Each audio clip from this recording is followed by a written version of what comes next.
Denis Alexander. Denis is the Emeritus Director and founder of the Faraday Institute. He stepped down from the post of Director just over a year ago now. He's a Fellow of St Edmund's College as well. Prior to that, he worked at the Babraham Institute, chairman of the Molecular Immunology Programme. Before that, he was lecturing in the American University of Beirut and has also worked in Turkey, I believe, so he has had a very diverse career. He writes lectures and broadcasts widely on the field of science and religion. And you heard about Christians in Science. Denis was until recently the editor of their journal, Science and Christian Belief, and he's on the executive committee of the International Society for Science and Religion, which you also heard about this morning. So Denis, over to you. Theological issues arising from evolution. Okay, thanks so much, Hilary, and thanks everyone for coming. Good, so let's dive straight in, as I've been told to keep to time. So I'm going to assume, for the sake of argument, that everyone here believes in evolution. You're all familiar with it, and you all kind of think it's pretty good, more or less. Okay. That assumption might be totally wrong, but I just thought, if you don't believe it, well, just do the thought experiment, and then we'll go from there, because what we want to address really is not the scientific issues so much this afternoon as the theological matters arising. If you take on board Darwinian evolution, which I do, by the way, as a biologist, then what are the matters arising from that? And there are three main questions, I guess, which arise from Darwinian evolution for people doing theology. What do we do about Adam and Eve? What does that mean? What do we do about the fall? What does that mean? And how can it possibly be that a God of love should bring into being the whole of biological diversity by this cruel, horrible process, avoiding so much pain and suffering? Okay, so that should be enough to keep us going for the next 45 minutes. Maybe not, but I think it will be somehow. Now, before we start out on thinking a little bit about Adam and Eve, I want to just update you a little bit about human evolution, because there's some very recent data that you might be interested to hear. I'm sure, as everyone here is well aware, the theory of evolution is not suggesting that we evolved from apes. It's suggesting that we have a common ancestor with the apes. In fact, we had a last common ancestor with the apes about 6 million years ago, the chimpanzee. So our first cousin here is the chimpanzee. There's me on the left. There's my first cousin. And so the idea is that since that time, there have been a whole series of intermediate steps on the way between the last common ancestor and me, and the last common ancestor and the chimpanzee. There were no chimpanzees 6 million years ago. They're quite recent. We're even more recent. And somewhere along this line, about 5 or 10 different hominin intermediates. When I use the term hominin, I'm referring to anything that looks like it's somewhere between us and our last common ancestor, or is closely related to us in that way. So, anatomically modern humans, that's us, appeared for the first time somewhere around 200,000 years ago in Africa. Around that time, or the time after that, the population, the founder population, if you like, of our species was only somewhere between 9,000 and 12,000, according to genetic data.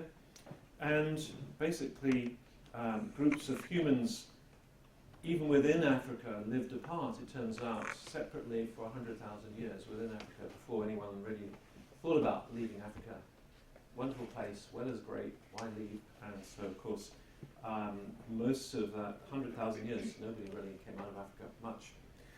Having said that, there was a limited emigration out of Africa about 115,000 years ago to the Levant, and this is clearly shown by partial skeletons of unequivocally fossil remains of Homo sapiens found in Israel.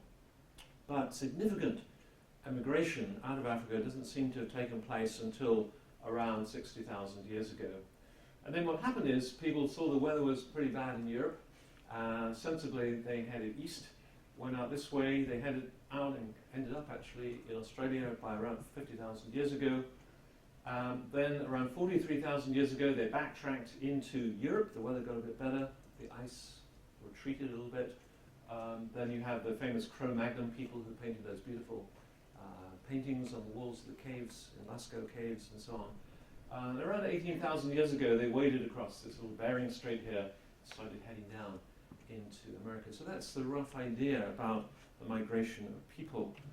So basically, all of us are Africans under the skin, as is often pointed out.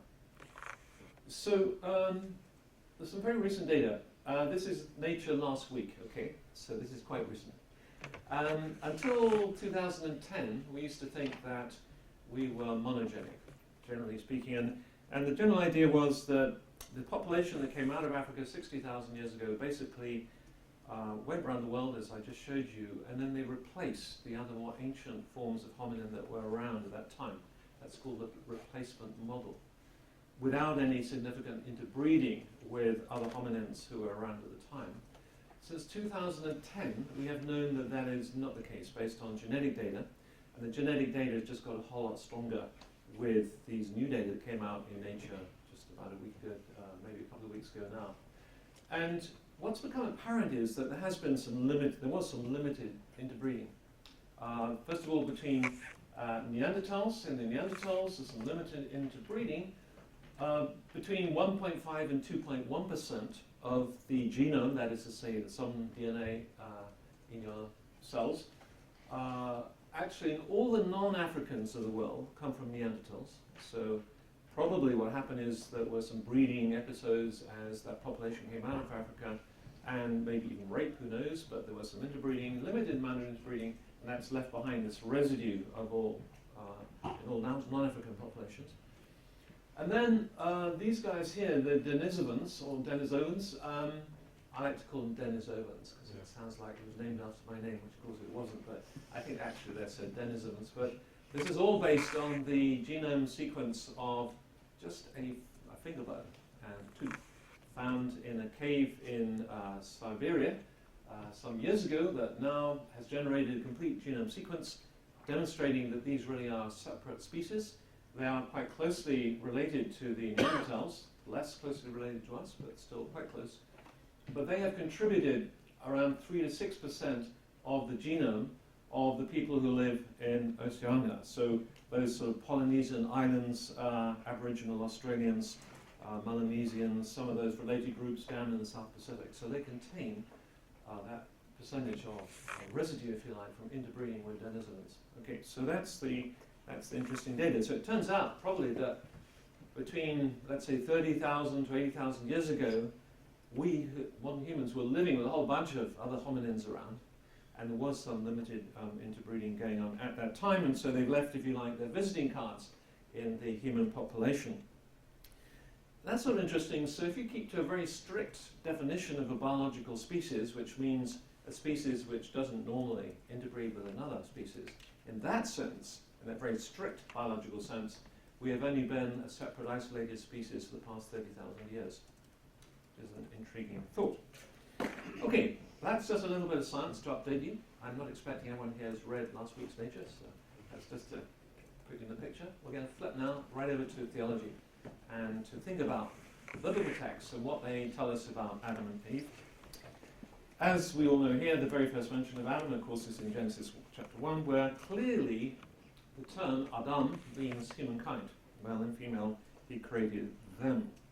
And that famous verse is pretty much repeated word for word in Genesis 5, 1 to 2. When God created Adam, he made him in the likeness of God. He created them, male and female, and he blessed them. And when they were created, he called them Adam. And so Adam clearly can refer to humankind, and it's only Adam that is made in the image of God, according to Genesis chapter 1 and Genesis chapter 5. Then, of course, we have this other narrative coming in. I call it Enter the King, the Dusty King, in Genesis chapter 2. The Lord God formed Yatsar Adam from the Adama. He made the Adam from the dust of the ground, from the Adama, and breathed into his nostrils the breath of life, and the Adam became a living being, or nefesh, or breath, or soul. We'll come back to that in just a moment. And this very kind of material nature of the creation is perhaps underlined as we go down to verse 9 of chapter 2. After placing the man in a garden in the east in Eden, God then made all kinds of trees grow out of the Adama. So here we have a dusty man, then we have a dusty creation. It comes from the dust. Okay, now I think there's several important things that we need to think about in these passages. First of all, as you will know probably better than I do, but there's a perfectly good word for man, Hebrew word for man. In the Old Testament, it's the word ish, and it's used all over the place. In fact, I counted 1,671 times. Well, my computer counted that actually. But so the choice of Adam clearly seems to be a teaching tool going on here in the early chapters of Genesis. The writer could easily have chosen the word ish, but he or she didn't, so here we are with Adam. And clearly there's a play on words. The Adam comes out of the Adama, and so the Adam is given this important task to care for the Adama. And so earthly Adam is to be God's earth keeper. The next thing we notice, especially from Genesis chapter 2 onwards, is this use of the definite article in front of Adam. So it's the man, and in some of the translations they make sure they put the in. And in fact you find the there, the definite article there all the way through to Genesis chapter 4 and verse 25, when Adam, without the definite article, then appears again and he lays with his wife again. As you probably know, personal names in Hebrew do not contain the definite article, and so it seems there is a particular theological point being made here. Here's the man, perhaps a very particular man, perhaps the representative man of all other men, whatever it means. There's something going on here that we should take note of. And there are in fact no less than 20 mentions of the man in Genesis 2 and 3, so it's not a trivial little thing there, but there's a clear usage which is clearly understood by the writer to be something important. And then we read also, thirdly, that Adam became a living being or living soul, as some translations have it. And we just already quoted that, Genesis 2, verse 7. I think this verse has led some Christians to think that the verse is the description of an immortal soul, which is somehow then implanted in the Adam during his creation. We're not going to get into that, whatever the teaching of Scripture might be on that interesting question elsewhere. It's difficult to sustain that interpretation from this particular Genesis passage, because the Hebrew word used here is nephesh, which can mean life, soul, breath, emotion, desire. Turkish, it's still used, it's nephesh, your breath, you take a breath. Of course, Turkish is very dependent on Hebrew and the roots of Hebrew and so forth. And so we find in Genesis chapter 1 and 2 exactly the same phrase in Hebrew, the living nephesh, which is then used for living creatures.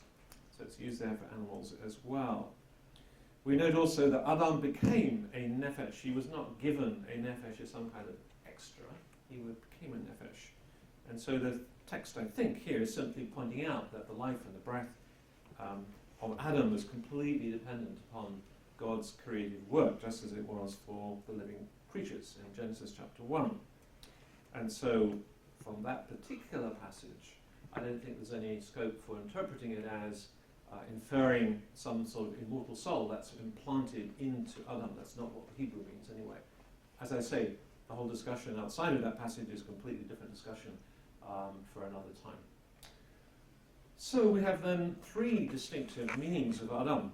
Already in the first few chapters of Genesis, Adam as humankind, Adam as the man, referring to man perhaps as the representative man, whatever that means. And then we have an individual who marries Eve and has children, has a big family, and dies at a ripe old age, and so on. Okay, so after Genesis 5, then the mentions, as you well know, of Adam in the Bible are pretty thin, actually. There's only one other unequivocal mention of Adam in the Old Testament. That's in the genealogy of 1 Chronicles chapter 1. And then when we get to the New Testament, we find just 9 mentions of Adam in the New Testament. And it does seem, I think anyway, that these citations generally view Adam as they view Eve as individuals, as real historical people. That would be a natural interpretation, I think, of the reading of the text. Couple of pointers in that direction. One is, as I say, you find Adam, of course, in Luke chapter 3 in the genealogy there, as well as the 1 Chronicles 1 genealogy, and then you also find Adam popping up in the writings of Paul, where Paul in 1 Corinthians 15 compares Adam to Christ to Adam. So it seems to be, in his thinking anyway, the natural reading of the text, I think, would be that Adam is viewed by Paul as an individual, as a historical person. I know that not all biblical commentators agreed on that, and some would say no, but he's using it in a figurative kind of way, whatever. Okay, so the question then is, clearly, how are we going to relate the kind of anthropology which we summarized very briefly at the beginning of human evolution with those texts, and there's that kind of framework? How are we going to do that?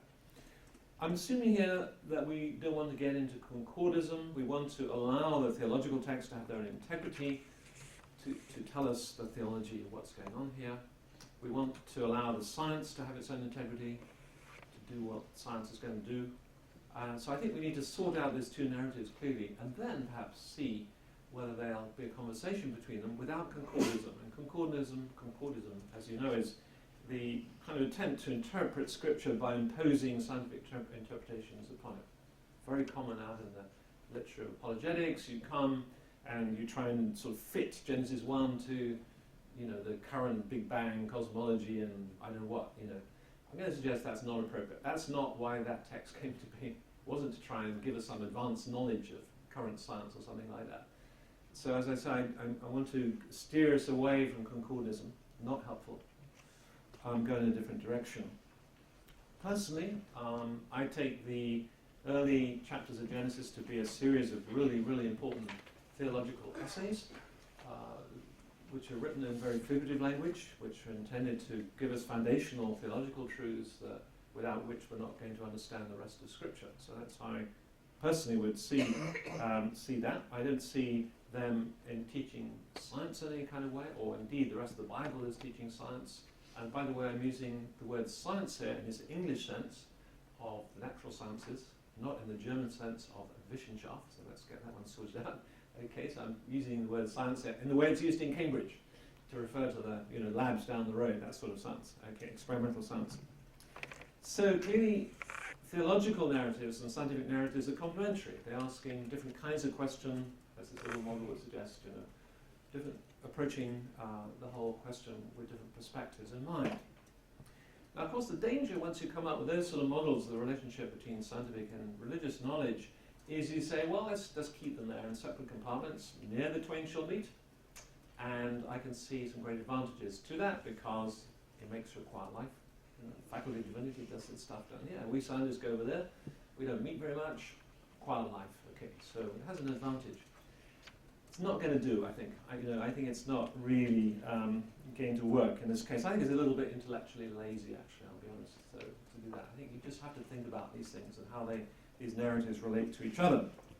And so that's particularly the case, of course, because many of the people in the churches, and I guess many of the people here are going to be leading in the future, will have questions about this, and they'll want to have some sort of answers, guidance from their church leaders and so forth. And so, as I say, I want to treat these two narratives with great integrity, but ask questions about, well, how might they talk to each other? Is there a kind of conversation you could have between each other? In fact, could we build models that might bring theological claims and scientific claims under the same roof, as it were, into the same narrative, in the same model, in the way that we scientists often use models to bring lots of data together to try and make sense of it? Now in science, when we're making up models, remember we're going way beyond the data. So you have the data over here, and then you have the models where you're trying to kind of explain the data or put it all together. Okay, so models can be very speculative, and all the models I'm going to suggest now are very speculative. Okay, so let me underline that point. They're not found in Scripture, they're not found in the Bible, but what they're trying to do is say, well, what kinds of data are consistent with, is this model consistent with the theological data? Is it consistent with the scientific data? That's all the model is really seeking to do. Three models. The first one I'm just going to call them A, B, and C to make it simpler. And model A is an ahistorical model or idea that basically kicks the whole issue into touch by suggesting there is no connection at all, actually, between the theology and the science. The purpose of the early chapters of Genesis, from this perspective, is to provide a theological account of the role, of the importance of God's purposes in in the created order and for mankind. And this narrative is cast in the mould of Adam and Eve, which is a myth in a technical sense, of being a story or parable, having the main purpose of teaching eternal truths without the constraints of historical particularity. Okay, so therefore perhaps calling it a model is a misnomer, because it's almost a non-model. It's actually saying, let's keep them apart, let's just let the theology do its work, and we needn't worry about all that science over there. That can just be in a different world. And so that doesn't really encourage the science and the theology to talk together. But what this model, if you like, would suggest is that the fall account then we have in Genesis 3, it's a story of every man. It's what we all experience, picked up in Romans chapter 5. It's the common dilemma of humankind. Nothing to do with history, but it's just the status of where we are. Okay, it's a theological essay which is true for all time. I mean, personally, I think absolutely. I mean, I sort of agree with all of that, but I just wonder whether, in fact, that model it's not bold enough, in my view, anyway. As a scientist, I don't find it bold enough to start really beginning to address the questions that do interest lots and lots of people, and which probably questions which aren't going to go away, that easily. For example, there is no solid evidence that any apes or hominins, besides Homo sapiens, ever held religious beliefs, and therefore, to the best of our knowledge, we are actually unique in that respect. Furthermore, there's absolutely no evidence that beings prior to Homo sapiens were spiritually alive, in the sense of having a saving, personal knowledge of God. And so at some point in our history of humankind, it must be the case that humans began to experience spiritual life, began to experience a personal knowledge of God they hadn't had before. So we can't really escape the historical question of when that might have happened. At what point did people become responsible to God in such a way that they could be judged by God for their actions, for example? At what point did a community of faith become established in which people started worshipping the one true God? Now, of course, these are all typically modern questions which the Bible has no interest at all in answering. It doesn't tell us, in my view, it doesn't tell us at all. But the models that I'm going to suggest now do at least begin to start speculating about some of those answers. So what will be then is a gradualist proto-historical view, meaning it's not historical in the normal sense of the word, but does refer to events which took place in time and history. And the model suggests that as anatomically modern humans were evolving in Africa from 200,000 years ago, or maybe during some period of linguistic and cultural development since that time, there was a gradual growing awareness of God's calling, if you like, God's presence, to which they then responded in obedience and worship, maybe much as young children grow up as natural theists. There's a lot of evidence from cognitive psychology that kids are natural theists. They naturally believe in God. So the idea is that was the status, if you like, of the early humankind. Naturally, they turned to their Creator. And so in this model then, there's early chapters of Genesis, some representing a kind of theological account, if you like, in terms that would have been readily accessible to people at that time, telling the story about that history of humankind, if you like, with a full narrative then of people turning away from God's claim upon their lives. So within Model B, the fall is interpreted as this conscious rejection of this growing awareness of God's call upon their lives, His claim upon their lives, in favour of humanity following its own way rather than God's way. And so the fall then is perceived as a long historical process of, if you like, turning away from God, leading to spiritual death. Now, of course, what you might say is kind of against this model is it kind of extracts out the narrative completely. The narrative of the model is sort of doesn't really, it's kind of pulled out. It's like pulling a tooth. Sorry, I just had a tooth pulled out last week. So that's fresh in my mind. But it's like pulling it out of its Near Eastern context. Okay, it's extraction completely from that culture of the early chapters of Genesis. It's pulled out of the early proto-Jewish roots, if you like. But if the early chapters of Genesis are about God's dealings with those very early people of God who much later came to be called Jews, then I guess Africa is not the direction in which he would be looking then in that case. And I think many Christians certainly would see the New Testament's interpretation, at least, of Adam and Eve is focusing more on real historical individuals, and they'd want to see that incorporated into a model. And so that's where we go then with Model C, this next model. So according to Model C, God chose a community or even a couple of Neolithic farmers in the Near East to whom he chose to reveal himself in a special way, calling them into fellowship with himself so that they might know him as the one true God. So it's a model about revelation, if you like. So from here on now, there would be a community of people who knew God in a personal way and who would want to obey him and seek after him and so forth. They would know God personally. In other words, the model is suggesting that being an anatomically modern human is necessary but not sufficient to know God personally, then, at the beginning, as it is today. Okay, there's a difference between physical life and spiritual life. And so it was actually John Stott who referred to this putative couple, if you like, as the Homo Divinus, those humans who first came to know God in a personal way.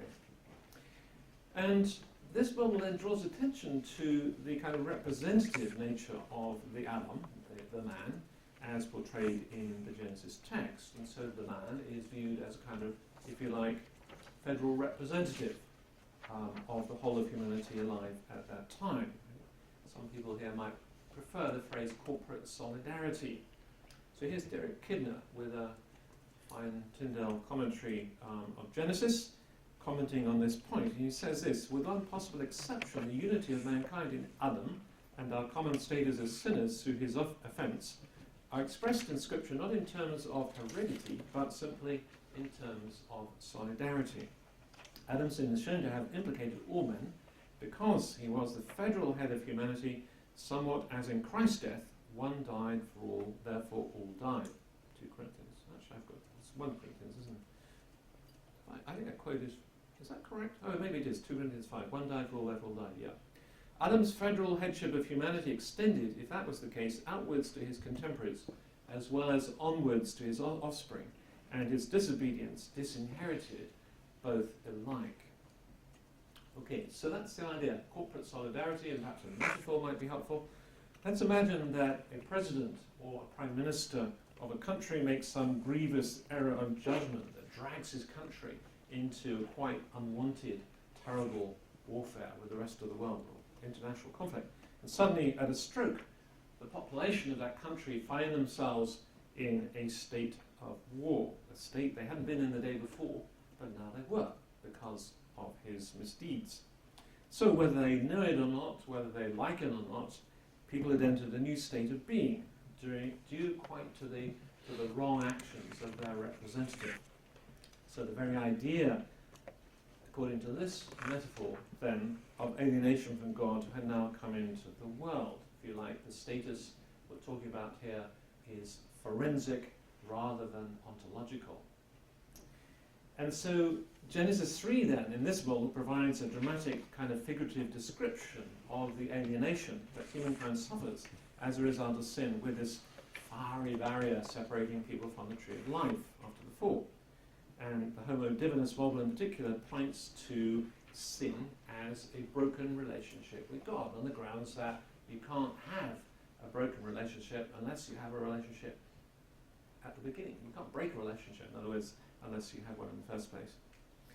But notice that both this model and the previous model, the Model B model, both assume that the death that Adam and Eve are experiencing here is a spiritual death, which is both potent and immediate, especially immediate in the case of Model C. Now, those are 3 speculative models. They raise all kinds of questions.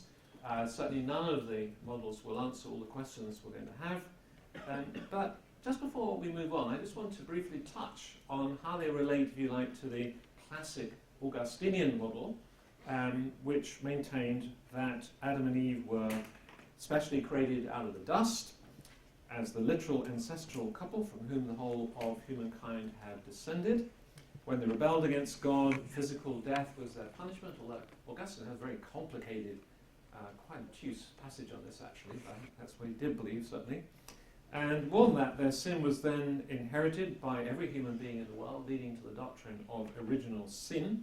So the idea that every individual is inherently sinful at birth.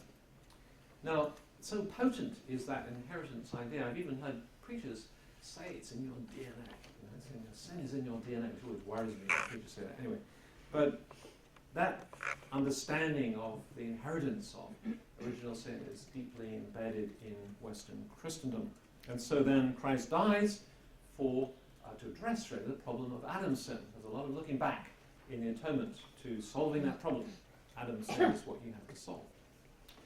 Now, actually, when I look at models B and C, well, certainly A, but also when I'm looking at B and C, I can't see anything in those models that would subvert the overall scheme, if you like, Augustinian scheme of creation, fall, redemption. I think that's going to be entirely intact within models B and C. But I do suggest there are three places where the Augustinian model needs adjusting if we're going to bring it, well, I think, into consistency with Scripture personally. We can discuss that, but also certainly with science as well.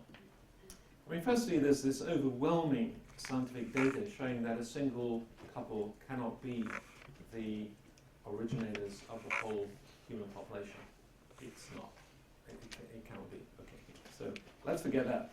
And in any case, when you look carefully at the scriptural text, they really don't necessitate that belief. People have interpreted it that way. I don't think they necessitate that belief anyway. Now, to be fair on Augustine, he was very keen and very good, actually, at being aware of the current science Wissenschaft of his day in the early 5th century. And so, he was obviously writing according to the current science that he knew about, and that's fine. But really it's not until relatively recently, with the flourishing of genetics, that it's been absolutely crystal clear of our common descent with the apes, and the fact, that cannot happen from one original couple. There cannot be a couple who are the genetic progenitors of the whole human race.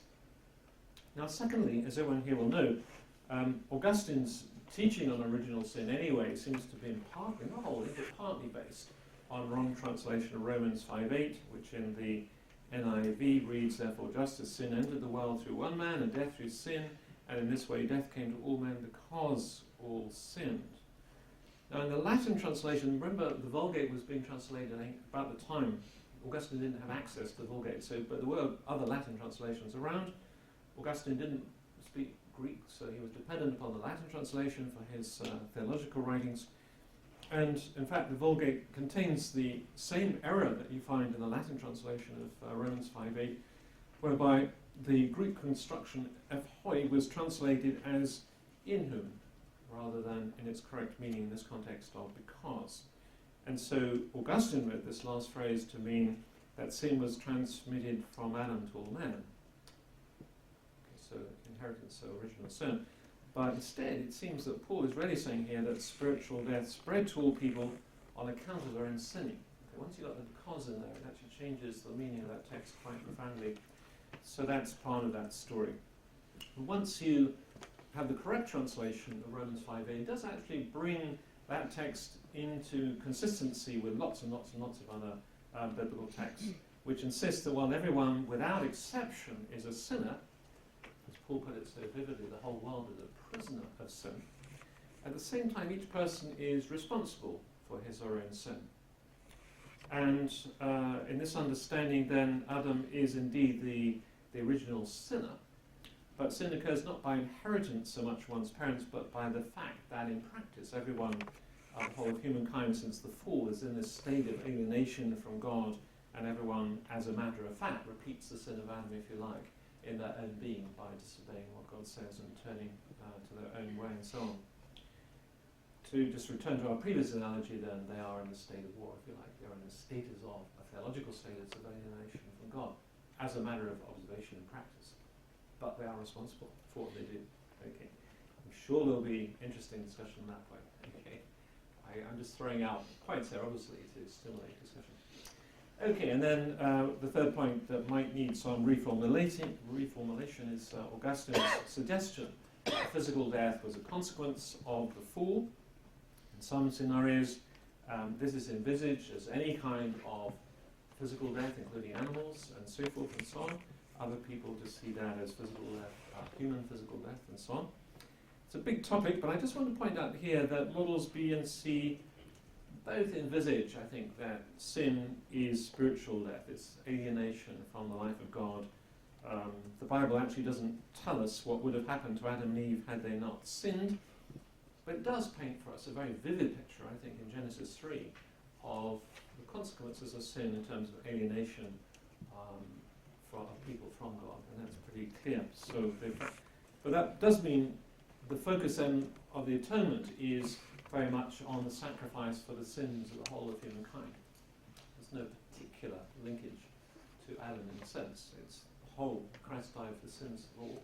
And so that's where the focus then will become if you take on board those either Model B or Model C. If you just look at that pictorial in, this is the classic sort of picture, original sin, original pair, sin is transmitted downwards, and so on. Of course, we now have the complication, we know that we're not monogenic, we are polygenic. That doesn't quite fit with that, but lots of things don't fit with that model, I'm afraid. But this is the sort of Model C kind of idea of a kind of corporate solidarity or federal headship idea of the whole of humankind somehow coming into this status of being in sin. Okay, that's all we have time for that. Now we're going to shift the last 14 minutes to another very easy topic. So, how can it possibly be that a God of love should bring everything into being biologically through this evolutionary process that entails so much pain, suffering, and death? 14 minutes, we're going to sort that one out. No, all I'm going to do is just throw out some ideas. Obviously, we're going to only touch on this topic and really just do enough to stimulate, hopefully, some discussion later on. What about death in evolutionary biology? Death in evolution. So once you start looking at biology, it's a package deal. Once you have carbon-based life, lots and lots of things follow. So if you have carbon-based life, you're going to have carbon-based death. Death and life go together. With carbon, there's no other way. And you can do this sort of giant kind of table where whatever positive things, the pluses from our point of view that we think are pretty good for us, also are going to have a minus as well. So survival, death, and so on and so on. You can carry on with these kind of tables, but the point is, of course, as I say, that biological existence, which is carbon-based, is simply going to have these properties, and you can't get away from them. For example, we know that genetic mutations cause disease, they cause death. But at the same time, mutations are essential for us to be here. We wouldn't be here without mutations, because then evolution would have no material upon which to act in natural selection. Plus, we would all look the same, which would be really boring, and no sex either. So, if we were one big clone, life would be really, really not very interesting. So, but the interest of life, therefore, comes out of variation in the genome, mutations. That's all we're referring to in that. So, and yet at the same time, the same mutations are causing cancers and terrible things all around us in our own lives as well. Okay. So carbon-based life, as I say, is impossible without carbon-based death. No multicellular animal can live by deriving all of its energy needs from chemical elements. And so all are completely dependent upon these food chains. We're all part of the food chain. We're not so aware of it now because we subdued the earth pretty well, but certainly our ancestors were very aware of that on a massive scale.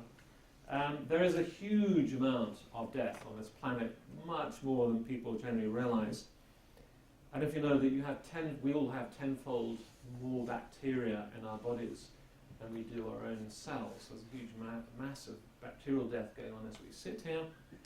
It's estimated that there are 5 times 10 to the 30 bacteria in the world. That's a big number.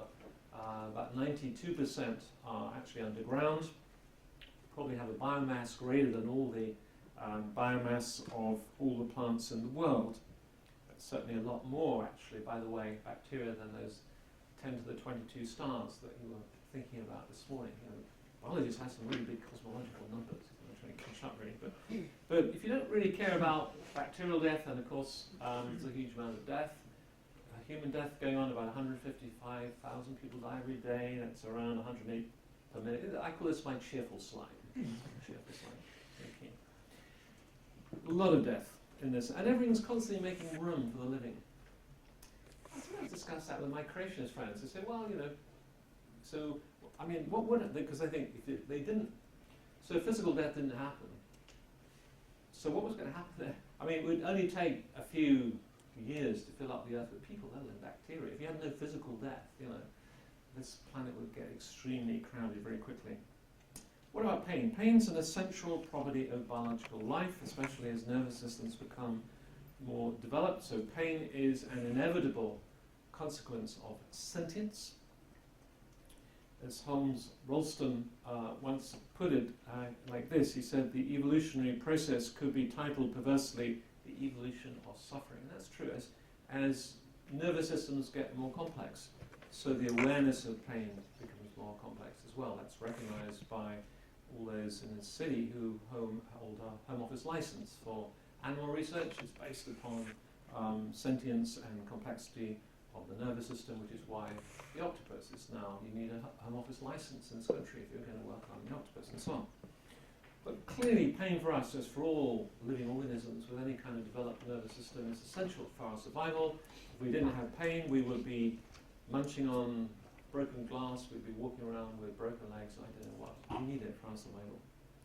Some might be familiar with the work of Dr. Paul Brent, who went to work amongst those with Hansen's disease, leprosy, in India during the late 1940s, and his amazing story actually has been told by Philip Yancey in his book called The Gift of Pain.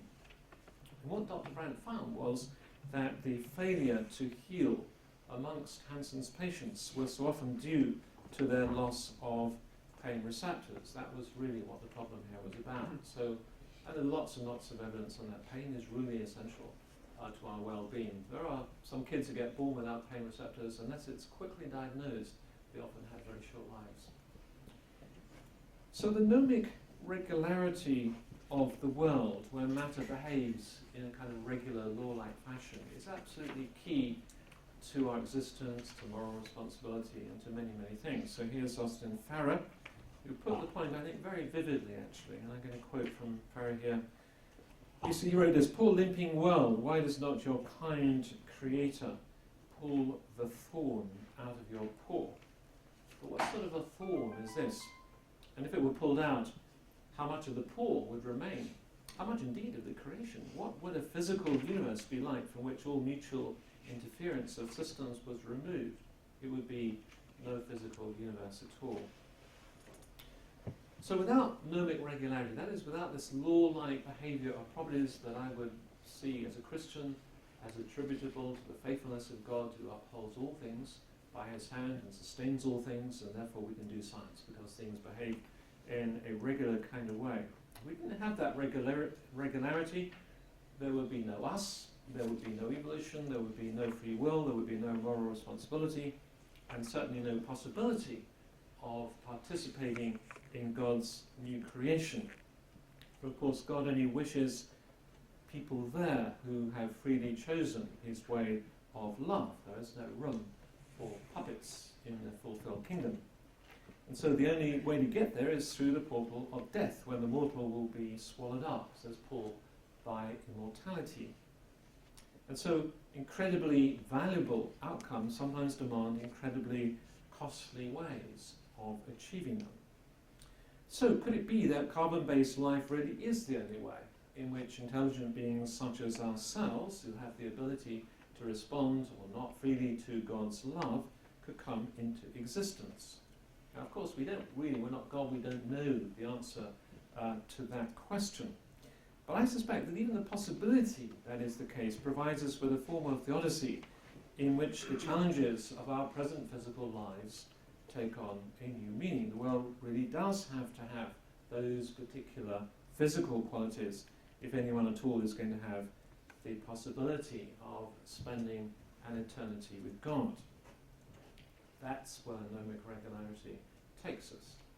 I'm going to close with that thought, because again, I'm just throwing out thoughts, and I hope very much it will generate sufficient material in your groups to ask some more questions. But let me just close by giving a shameless plug here for a book that I think it must be on the bookstore. If you want to follow up more on the models, and if you want to learn a bit more about the genetics and so on, then there's this book, Creation and Evolution, Do We Have to Choose? If you're particularly interested in genetics, you feel you like some more background as an introduction to genetics, then the language of genetics might be helpful in that respect. Only the final chapter in that book is actually about the bigger questions raised by genetics. Mostly the rest of the book is more about the genetics itself, whereas Creation and Evolution is sort of 50-50 theology and science. Thank you very much.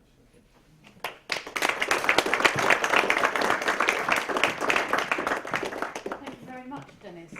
And we've gone from cosmology to biology and theology. So now, if you turn into your groups, and okay, which group has a question that they'd like to throw at Denis Alexander? Do you have any questions over in the back there? Yeah, and we were wondering if you could tease out a bit more what the implications of some of what you said is for the new creation. So, kind of if we were just thinking a little bit in terms of if the consequence of the fall is not necessarily human physical death, but spiritual death, if something like pain is a necessity of carbon-based life, then do you end up in a position where physical death and pain and suffering are part of the new creation? Another small topic for you. Yeah. Well, I mean, I take the new creation to have the characteristics of what we're told in Revelation. There will be no more suffering or pain or crying and all that. So that will be absent from the new creation. Also, I take it from the nature of Christ's resurrection body, which I guess is the only clue we have to what resurrection bodies will be like. I mean, this was a body that, could go through walls. It was very much a recognizable body. It was a different kind of body. We don't know, of course, that we will have that kind of body specifically, but I guess n equals 1. That's the only resurrection body we know about. So we have to go from there. And that clearly is a body that's released from the restrictions of carbon-based life. I mean, carbon-based life doesn't go through walls. Okay, we can try it, but it doesn't. And so in other words, that's a very different kind of a body.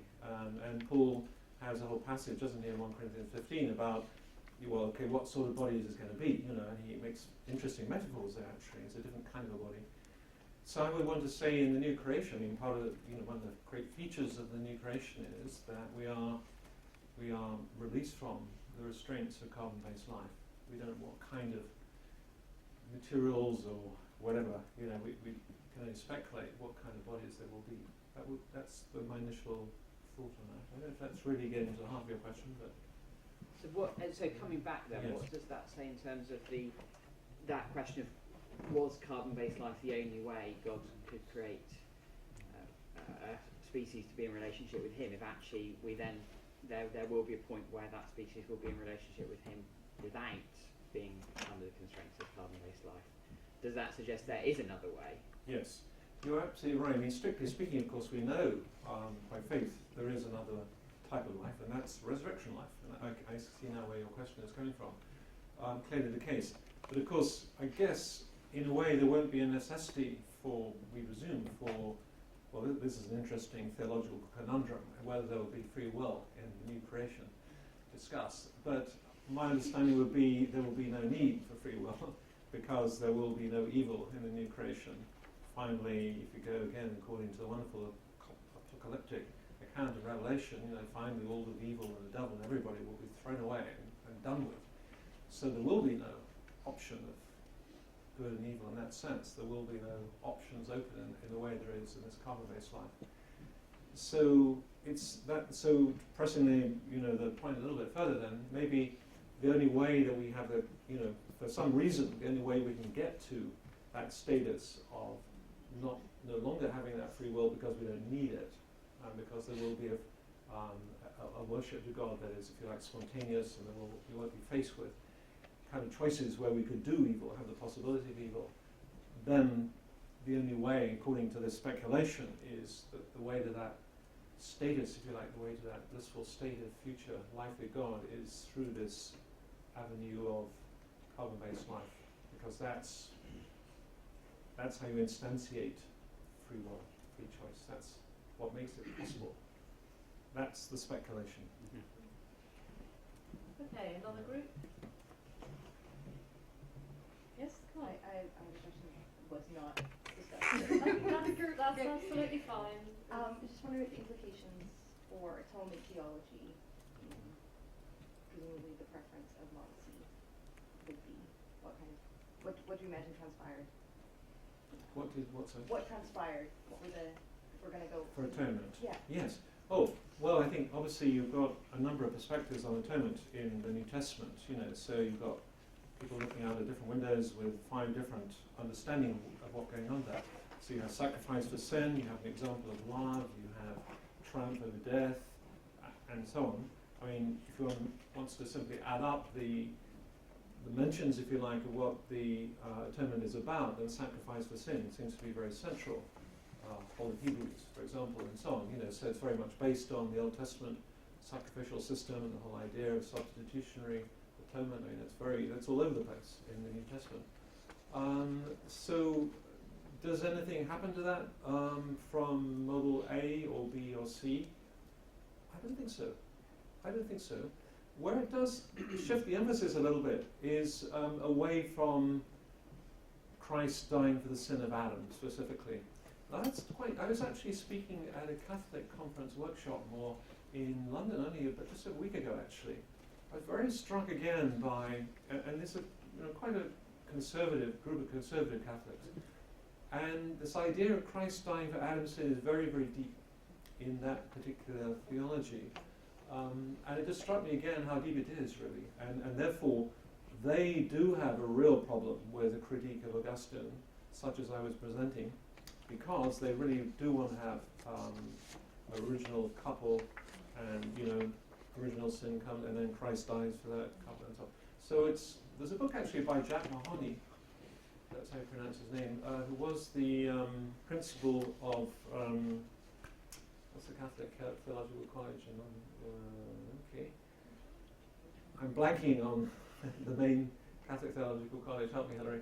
Anyway, but he wrote a book called about evolution a couple of years ago, which I reviewed actually for the Tablet, the Catholic magazine.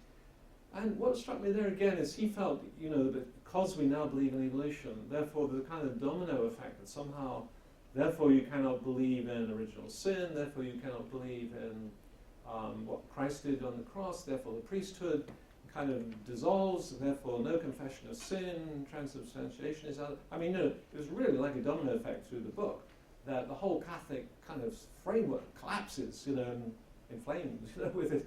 I looked at that, and the way I reviewed it was, well, I don't think so, actually. I'm not a Catholic, but come on, you don't need, there are perfectly reasonable ways of putting these things together with evolution. You don't need to be so apocalyptic about the consequences, Well, I just don't see how it would make, it doesn't make any difference to, personally, I would see the atonement because I just see Christ dies for the sins of the whole world. I mean, and so, and if that includes Adam, that's fine, so it goes back in time as well as forwards, and so, I would say it in those terms. But I think for people who really pin their theology very tightly onto something, the Christ's atonement being for Adam and Eve, then it could be a problem. I can understand that. Yeah, I could understand it. Okay, what about the other 2 groups that haven't said anything yet? Do you got a question? Thanks. Yeah, we had a discussion about. Can you speak up? Sorry, yeah. One thing that didn't come up in your presentation was prayer, and we wondered, with these models in mind, what place is there for prayer and its efficacy in if we are biologically evolving, and if these minuses are essential parts of the pluses of creation and life. Okay, that's a very interesting question. Well, I guess for prayer, just to pray, you need a basic kit. Okay, what do you need? You need a theory of mind. So the theory of mind is that I infer that you have a mind. And not only can I do that, but I infer that you're thinking that that person over there is worried about his relationship with God, so that we've already gone to 4 jumps. In actual fact, in daily speech, we generally go up to 5, and some people can do 6. But in other words, that theory of mind is, I would see, as an emergent phenomena of having big frontal lobes that enable us to cogitate, which is a gradual process that happened, and indeed there's a theory of mind also for our other apes, but they wouldn't be able to go through so many jumps. So, but it's clearly in some animals there's evidence for recognition of the self. The standard thing is putting a dot or some sort of marker on the animal's face harmlessly, so they can look in the mirror and then see if it notices something different about the face. So all these kind of experiments do suggest quite a range of animals have some sense of self. So they have a limited theory of mind, if you like, but humans have a much more developed theory of mind. So to pray, you do need quite a well-developed theory of mind, because you need to have understanding that God is there, you're going to pray to God, you're praying for other people, so you have a number of jumps, if you like, around. You're inferring what other people need, so you can pray for their needs and so on. So it's quite complicated. So I would say that the biological evolution then gives us a kit of abilities which are necessary but not sufficient, if you like, to have fellowship with God, as I was mentioning earlier. And so prayer will be one of those abilities that people can have. Of course, then you have the question, well, when do people start praying? Okay, when did that start? And then Model B and Model C would possibly go about that somewhat differently, but I would see, Model C would have no problem with there being religious seeking after God much, much earlier than the model might suggest. So the model's trying to place this sort of, if you like, monotheistic community, if you like, in the Near East, sort of 7,000 or 8,000 years ago or whatever. Clearly there's evidence for religion before that, inferenced by people being buried with like beautiful clothes on, all that kind of stuff, So, and might people have prayed before that time? Why not? Would they have religion before that time? Why not? And, seeking after God and religious practice? I can't see why not, according to Model C, that can incorporate that, I think, relatively easily. So, yeah, maybe that's enough to say. Does that answer your question, or do you want to come back at all? Yeah, I guess I'm challenged by the notion that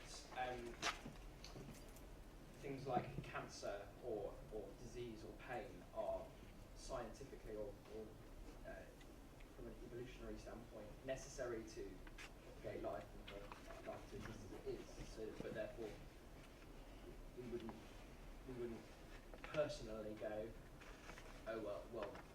We would pray that someone gets better rather than in any other way, right? Because that's the human thing to do, the humane thing to do.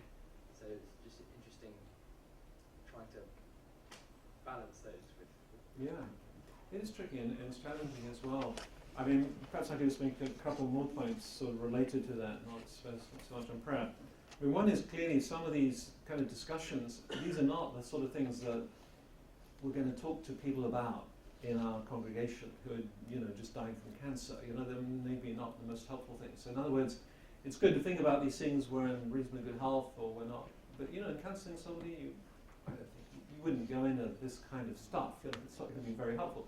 As a matter of fact, having said that, as a biologist, I do find it quite helpful, pastorally helpful, in the sense that, well, I have a lot of friends who died from cancer.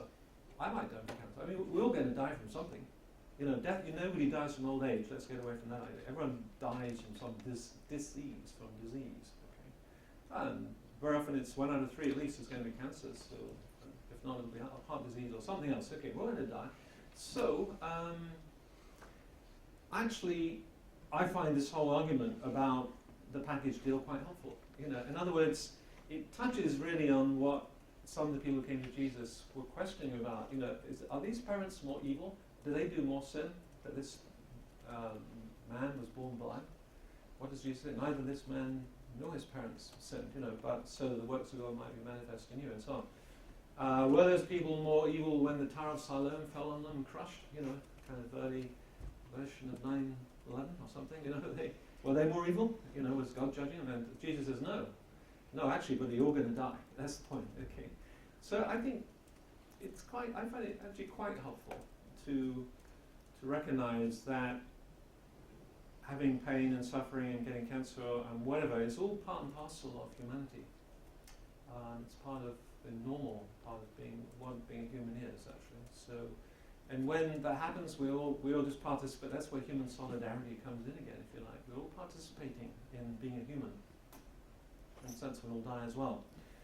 So I think that's somehow somewhat relevant to me. I think it was another point which I've already forgotten. So anyway. But should one, Yes. I think the question for me is, should you pray therefore for people that have cancer Yes. if it's part of the sort of biological outworking of God's evolution? Should we be fatalist? Should we be fatalist? yes. Well, we'll get cancer. So, sorry, that was thank you for jogging my memory on that. No, I think we should definitely pray for all who are ill that they might get better. Absolutely. And because we don't know what God's purposes is for that individual. Now we're coming to the individual. We're drawing back from humanity now to that individual who's right there in our congregation who needs help. Do we need to pray for that? Absolutely.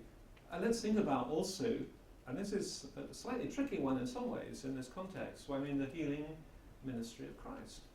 He definitely healed people and they got better. And yet we're also saying, in the same breath, he healed somebody who had a long time, 18 years of pain, was it? So, and we're also saying that pain is part of the normal, or this created order. How does that kind of fit together? The way I would see that, I just throw this idea out, is that what we read is Christ going about teaching and preaching the kingdom of God and healing all those who wondered of their diseases. And it seems to me that the coming of the future kingdom and healing is very much closely linked in the New Testament, in the Gospels. And so in a sense, as we were discussing earlier, pain and suffering don't belong to that future age. It doesn't belong to the age which is to come. Or so the picture I think comes from C.S. Lewis actually. You're in this walled garden and the door opens. It's a garden where there's lots of weeds and things aren't growing very well and there's a lot of problems in the garden. And then the gate opens and then a sort of warm wind blows in from the future and lights up everything and things start to grow. So that's the future life of the kingdom coming into the present evil age. That's the sort of picture you get, I think, in the Gospels. So, and so in that sense, clearly also doesn't belong to the future creation. So Christ is coming to break into, to show us what we like, just a little flavour. Can't get it all now. That's an over-realized eschatology. Yes, based on that, we should definitely be praying, thy will be done on earth as it is in heaven. So people will be healed, praying that they might be raised up. But healed. Yeah, so that's helpful. Okay, let me give an There's a opportunity. question down here. This group haven't contributed yet, I don't think. Have you got a question? No. I could overhear one or two things from your discussion. I think you were wrestling with a few points. No? No, nothing you want to raise with Dennis? Okay, let's go to Michael. Just a brief question on the pain idea again. So when you think of biology as a package, this is in conflict with scientists' experience every day, namely that it's pretty easy to improve the package of biology. And think what we are doing in the labs. And we are trying to develop new antibiotics so that you don't need to sacrifice a generation or several generations of people until they get immunity to a new disease. So there are many ways of improving the package as it is in nature now by virtue of scientific development and research.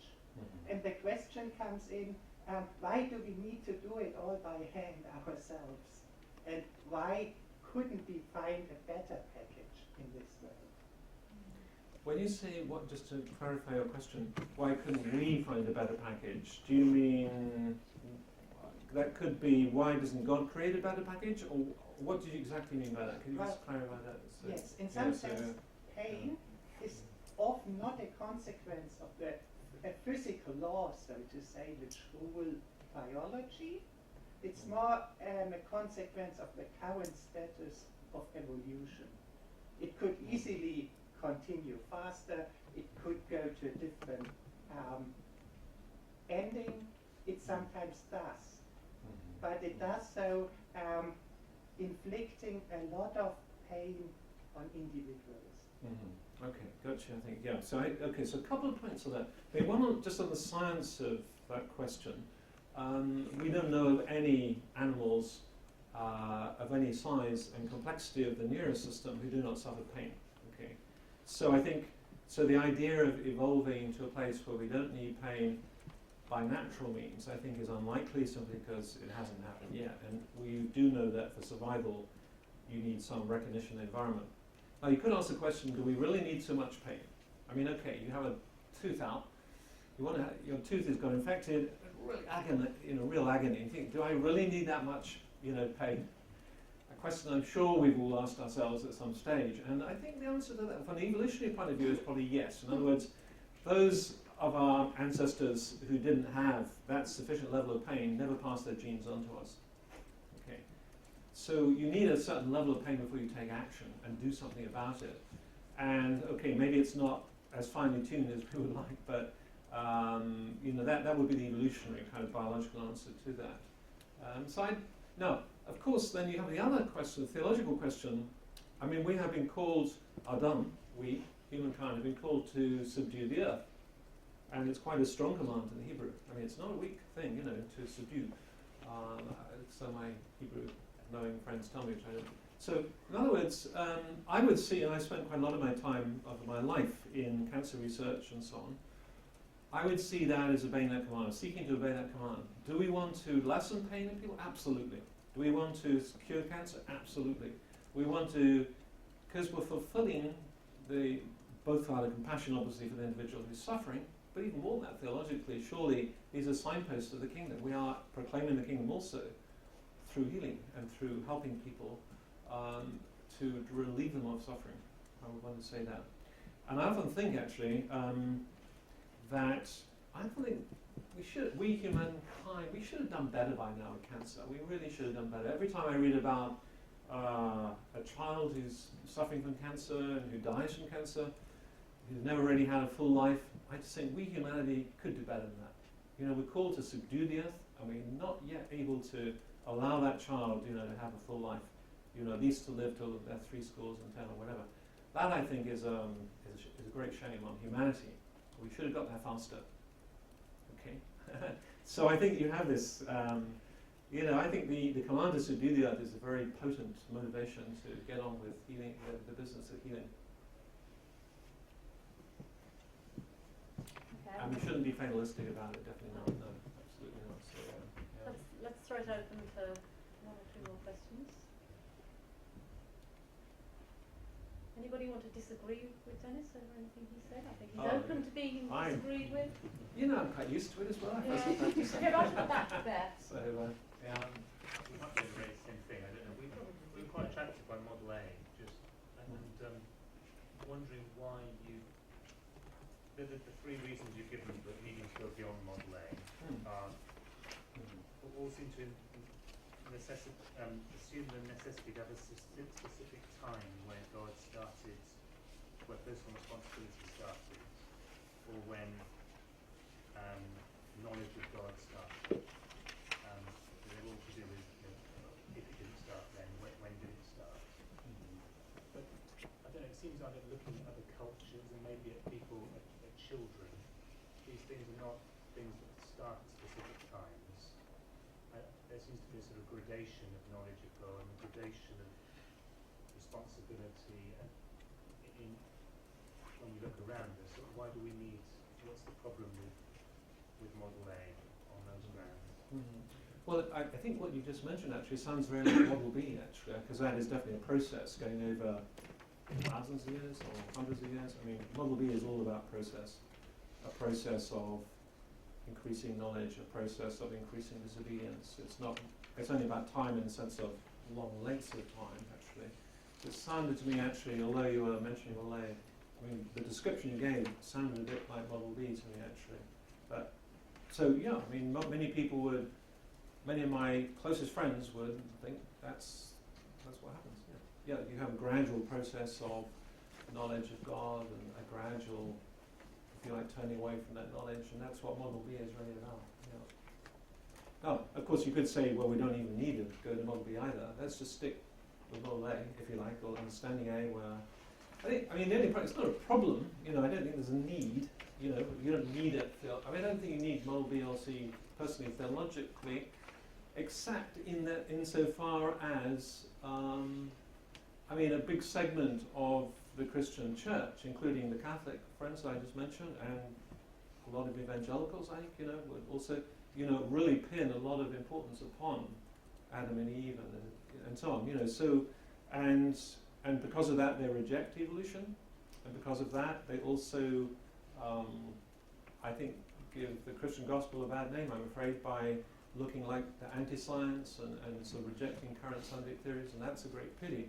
So there is and also there's an issue here, a pastoral issue actually, more in the States than here, but it happens in Britain, but very often in the States, whereby you find young people have grown up in churches, quite fundamentalist churches, where they are taught that Darwin is evil, evolution is evil, and you should reject that and believe the earth was made 10,000 years ago, and blah, blah, a whole sort of young earth creationist package. They then go up to college, they find it's all a pack of lies, basically, and they give up the faith. I could give you many examples of that. And some of those examples, sadly, are leading scientists today, even household names. Okay. I won't mention them here, but in other words, so this is a real pastoral issue as well, you see, I think. So that's partly why personally, I'm sort of interested in exploring these models, because I think it helps people to come to terms with a scientific theory that before they just thought was obviously wrong and evil and disallowed by the Bible and all that kind of thing. So it's a bit pragmatic, a bit pastoral as well, actually. Okay, one last quick question. Well, can I just add to that? Actually, that's what I've picked up today. That's what I was taught when I was younger. That evolution isn't right. It's not the way. And actually, those models have helped me, I think, today just grasp what I think I've been trying to get to grips with for a while. So thank you. I just to mention this is something I've been surprised at. I mean, the book, Creation and Evolution We Have to Choose, I actually wrote that honestly more for creationist people or people from a sort of more fundamentalist background and so on. What I've discovered since the book came out, a number of people I know have become Christians through the reading of the book. Now, I'm just sort of, well, that's a bit odd in a way, because I wasn't really writing it as a sort of book on evangelism, but what I discovered was that actually, for some people, and I can think of a particular Chinese gentleman who was here as a postdoc actually some years ago here in Cambridge, and this was the last. So he had a great appreciation of Jesus. He had a lot of Christian friends. He really thought Christianity was great, but he thought, I cannot become a Christian because if I do, I have to give up evolution. Somehow his Christian friends had put that in the package. And then I gave a talk one day, and so and then he read the book, and then he sort of realized, oh, I don't need to do that. Okay, so he became a Christian. Anyway, so quite a number of examples of that. So it does have actually apologetic and evangelistic implications as well, very much so.